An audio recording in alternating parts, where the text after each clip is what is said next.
everybody, welcome to my talk today, which is for any newly registered nursing associates or nurses associates moving roles. I've been specifically asked by two, Jane and Eliza, who are newly registered nursing associates who are going for some Band 4 nursing associate jobs. So they've asked me for this session today, and this is part of an interview preparation series, and I've got lots more videos on my YouTube channel, Support and Career Development for Nurses, so do check them out, and it's free to subscribe on my channel. So I hope this helps you. So I'm going to go through some tips to help you prepare your application form and your personal statement, what to expect during your interview, and how to prepare for some interview questions and some generic questions, and also dealing with nerves. First thing, you need to understand the nursing associate role, and obviously you've got through your level 5 foundation degree to become a nursing associate.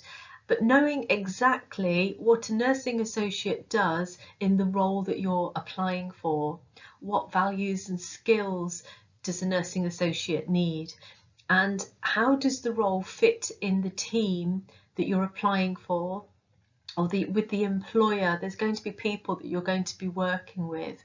Looking at what the difference is between a support worker, healthcare assistant or nursing assistant, an assistant practitioner, and the nursing associate role, and a registered nurse, for example, is important because you'll be delegating to support workers in that area. So I have got a video on the difference between a support worker and an assistant practitioner and registered nurse and nursing associate. If you're interested, that will help you with a bit more detail on there.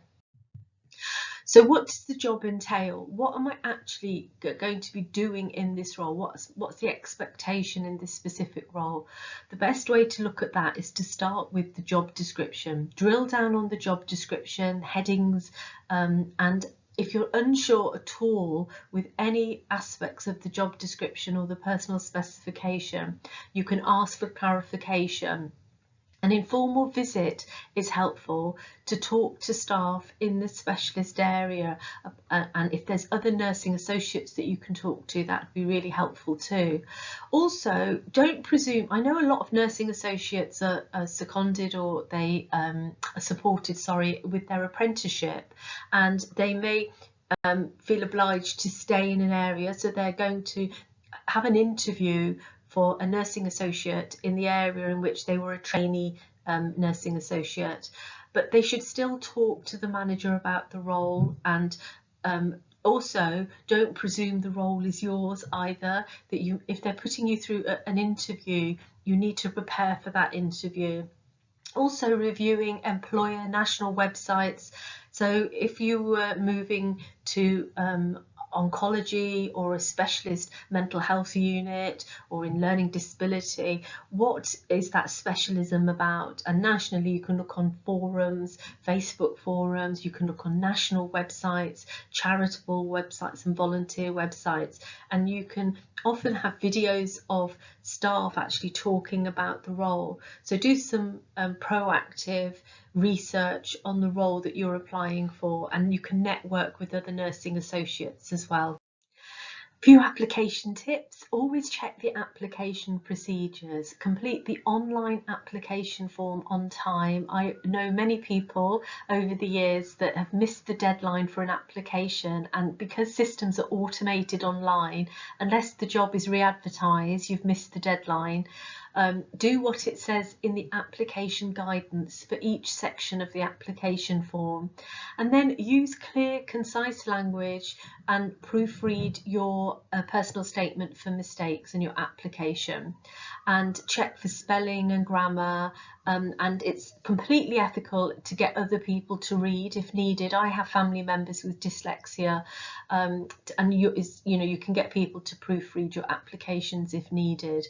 And thirdly, with referees, you should, out of courtesy, always contact referees to ensure that they're free to provide a good reference. And you can do that using email. You might see them face to face or phone them. If you want a little bit of support with your personal statement, I've just got 3 really simple exercises to get started. So firstly, think about why you've chosen to apply for this particular role, the specialism, the field, and doing the background preparation that I mentioned earlier, going through the job description and going through doing a bit of research about the types of patients, the types of care linked to that area that you've applied for is very helpful. What makes you think you would be a good nursing associate in that area? And what can you contribute to that area? What are your future or current aspirations in that role? And then secondly, write down your key values and align them to the employer. It might be providing safe, evidence-based, person-centred care, compassion and respect towards others, or team support and communication. But think about those key core values in the role. And then thirdly, highlight any current or past achievements that demonstrate key skills and values and proficiencies. How it might be something where you've made a real positive difference to others, or where you work really well in a team, or that you were able to deal or overcome with a challenge or a project. Think about how you keep up to date. It may be to do with evidence-based practice, and try and draw on experiences as a trainee nursing associate or a past role or charitable volunteer experiences. And what you're trying to do is pick out your best examples. You don't need a lot, and it might be that one example demonstrates many core values, but it's helpful to just think about, reflect back and draw on some key examples where possible. So writing your personal statement, 3 things you need to put in your personal statement. Why do you want that specific role? That you have the necessary values, qualities and skills for the role, and the reason they should choose you. And those 3 exercises will help you with that. So preparing for your interview, what type of interview do you have first of all? Is the interview face-to-face? Is it virtual? Is it value-based? Where will it take place and when? How long is the interview? Does it include 2 elements? Does it include a technical interview where you're going to have a face-to-face with 2 or 3 interviewers, and then a presentation, for example? Or a value-based interview where you'll be asked 1 or 2 questions where you have to give an example from practice to demonstrate the answer to the question, and then the interviewers will drill down on that answer. So it's only two or 3 questions usually. So looking at some pre-checks, you need to be punctual, and a lot of interviews are virtual nowadays. So check the location if you are travelling, but also check internet connections if it's a virtual interview, and make sure that you can see your face and that there's no disturbances and the camera's not moving around. Ideally, it's good to do it on a desktop computer or an iPad where you can it'll hold itself up essentially. Whereas a phone, you should put it on a stand or put it on book so it doesn't move, because what you don't want in an interview is for you to be holding your phone and then your hand will inevitably get tired, and you need to concentrate on the answers rather than having an aching arm and the screen moving around from side to side. When I say don't have disturbances, I have done interviews before where children have come in and there's nobody looking after the children apart from the interviewee.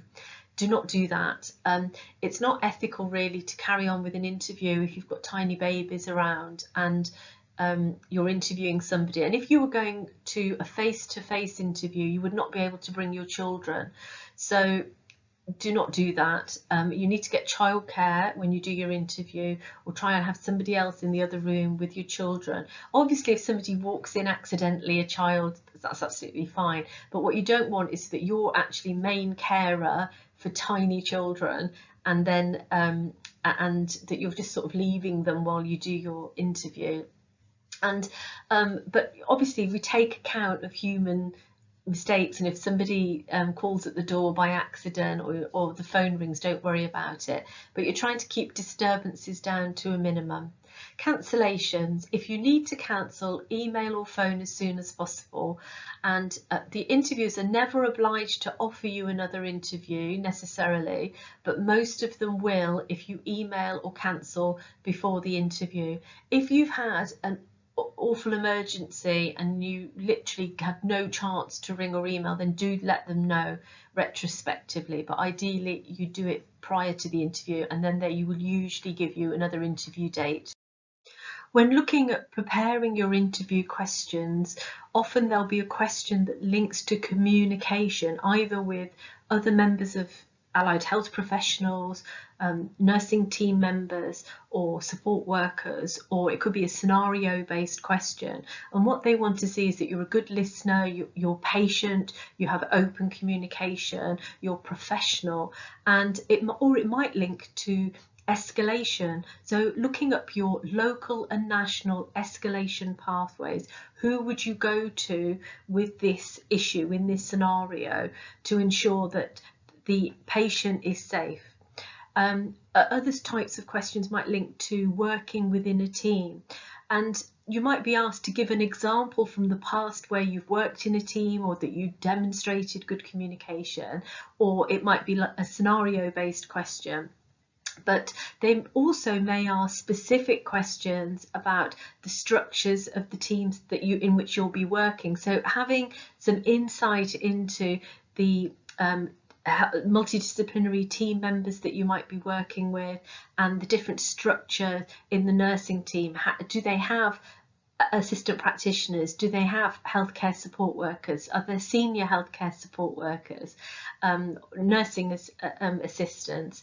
And how is the team structured? Do they have team leaders, for example? Do they have educators in the team? And looking across the employer, not everybody works in the NHS. You might have applied for a job privately or with a volunteer service or a charitable organisation, in a prison. There's such a wide remit of roles nowadays. So being aware of the structures and the teams that you'll be working with will help you answer that question. And then looking at managing your workload, you might be asked a scenario where you're asked to do 2 or 3 things together and how you would prioritise and delegate. And you need to be able to maintain a healthy work-life balance. So it may be a question regarding how you deal with stress at work, how you manage, how you know if you're starting to become stressed, and looking at self-care and acknowledging and identifying when you need support. And another question might be about how you keep yourself up to date. Where do you access evidence, which might be local, national policies and guidelines, but also looking at accessing library services, for example, protocols, care plans and benchmarking pathways as well. So I do have some other videos if you're interested in delegating nursing care, the difference between support worker, nursing associate and registered nurse, teamwork in nursing, tips for newly registered nursing associates, and also one on career progression for nursing associates. So you might want to have a look at some of those with a bit more detail in on my YouTube channel. So a few more example generic questions. So at some stage at the beginning, you're bound to be asked something, words to this effect. Why have you applied to become a nursing associate in that particular area? And what is the difference between a nursing associate and a registered nurse? Or they might ask, how would you delegate in this particular scenario to support workers as a nursing associate? So you do need to know what the roles and responsibilities are of support workers in that area. Looking at your values, your skills, and what you have to offer the role. So it's promoting those transferable skills and those proficiencies that you've learnt as a nursing associate, and reflecting back on everything that you've learnt. And you're going to have changed in those 2 years as a trainee nursing associate. So reflecting from your first placement to now, when you're about to apply for a role, or you might be an experienced nursing associate moving, but what are your strengths, what are your weaknesses, and what do you need the most support with? And it's been able to identify what those weaknesses are. I mean, it might be that it's a specialist area you're not quite sure about, or that you're feeling a bit underconfident about communicating in the team now that you're registered. However, you would counter that with you know that they're about the support offered in the area, that you would access support from your line manager, from educators, and look at educating yourself with post-registration education courses and training, for example. So when you're looking at why you've applied to become a nursing associate and the skills that you have, it's very helpful to reflect on that as well before, so you can structure your answer. And looking at the different placements that you've had and the skills and competencies that you've developed, but highlighting any key achievements you can give at the beginning if you're asked that question as well. As I said, with some of the exercises before, to highlight your achievements, you're trying to market yourself here. And then, as I said earlier as well, what do you know about the role, field or setting? You'll have done the groundwork from that before. And that preparation before interview is very helpful to give you more points at interview, because it's a point system usually at interview. And so doing some research on the role, the field, the setting, your aspirations, is helpful for you to be able to state that, to answer that question, sorry. And then how will you manage your workload when, and you might be given a scenario. So if you worked in a clinic, you might be in a busy clinic and a doctor asks you for something, and then a nurse asks you for something, or a support worker asks you for something. And how are you going to manage your workload when you've been asked to do 3 tasks, for example? So looking at delegation and prioritizing, and I had a video on that on my previous slide. So you might get a scenario based question, but it will be to do with your role. So having a look at the job description, the key aspects of roles and responsibilities, and looking at some of those of ways you would delegate, for example, and prioritize your workload when you're busy. The difference between a nursing associate and a registered nurse, there is also up-to-date links on the Nursing and Midwifery Council website. So there's standards of proficiency for registered nursing associates and standards of proficiency for a registered nurse. So do check those out as well before your interview, so you're really clear on what the roles and responsibilities are of a registered nurse and what your roles and responsibilities are. So a few more example generic questions. What does compassionate mean to you? Give me an example where you've provided quality care or improved the care for a patient or service user or client. Tell me about a time when you worked well in a team to benefit a patient. Or they might ask about positive team working, to give an example. They might ask you how would someone describe you in a team if you joined their team? Tell me about a time when you learned from a challenging situation. And then scenario-based questions, what would you do if? And they'll give an example depending on the specific area or field. And scenario-based questions often linked to safety or quality or escalation. So looking at your local and national escalation pathways and reflecting on your past experiences and preparing some practical examples before interview will help you. And then some tips for the day of your interview as well. You might have a group discussion, but you should always be told before the interview. And if you take part in a group discussion, it's usually linked to something that's in the media or a topical area in nursing currently. It could be anything.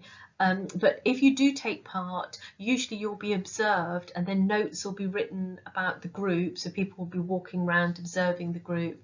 And do try to contribute to the discussion. You don't have to talk straight away, but you want to say something, and you might be very much a person that listens and reflects.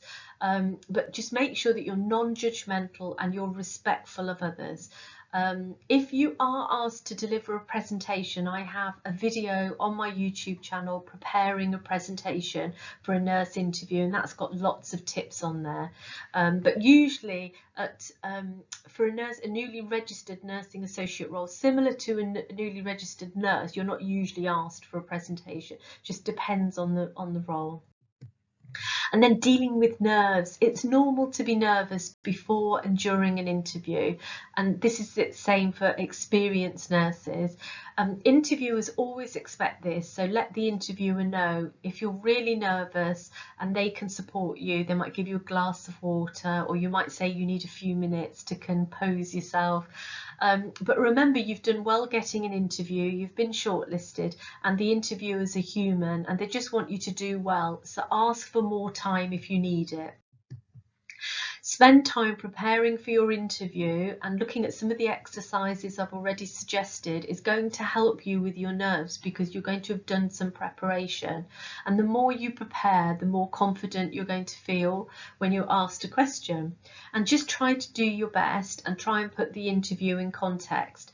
Ask for verbal interview feedback. If you're not offered, you can go for another role. There's other roles out there, but some people don't ask for interview feedback, and really that's a learning opportunity there to ask the person that gives you that feedback after the interview. You could say, what would have helped me with my answers? What was my weakest answer?